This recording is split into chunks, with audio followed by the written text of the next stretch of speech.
প্রিয় বন্ধুরা, আজকে এসেছি মেহেরপুর জেলার হরিরামপুর সদর উপজেলা হরিরামপুর গ্রামে আছি। আর হরিরামপুর গ্রামে কিন্তু আমাদের দেশীয় প্রজাতির আখ চাষ করা হয়েছে। দেখেন, এটা দেশীয় প্রজাতির আখ। এটা হচ্ছে আপনার বাণিজ্যিকভাবে চাষ করা হয়েছে এবং এই আখটি কিন্তু অনেক সুস্বাদু এবং অনেক সুমিষ্ট। এবং এর পরেই হয় আর কি হচ্ছে দুমুড়ি বা তিনমুড়ি আখ যেটাকে বলা হয়, সেটা শক্ত হয় এবং প্রচণ্ড মিষ্টি হয়, খেতে অনেক সুস্বাদু আমাদের মেহেরপুর জেলার এই আখ।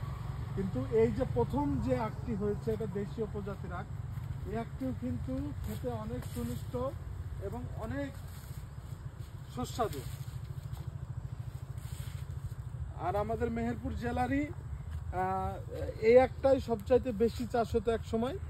এখন বাণিজ্যিকভাবে কিছু কিছু জায়গায় আবারও এই দেশীয় প্রজাতির আখ ফিরে আসছে। আর মাঝে কিন্তু আপনারা জানেন যে গ্যান্ডারি চাষ হতো, কিন্তু গ্যান্ডারিতে কোনো স্বাদ নাই। এই জন্য আজকে এই মেহেরপুর জেলায় এখন বর্তমানে অনেক জায়গাতে এই দেশীয় প্রজাতির আখ আবার ফিরে আসছে। আজকে পর্যন্তই।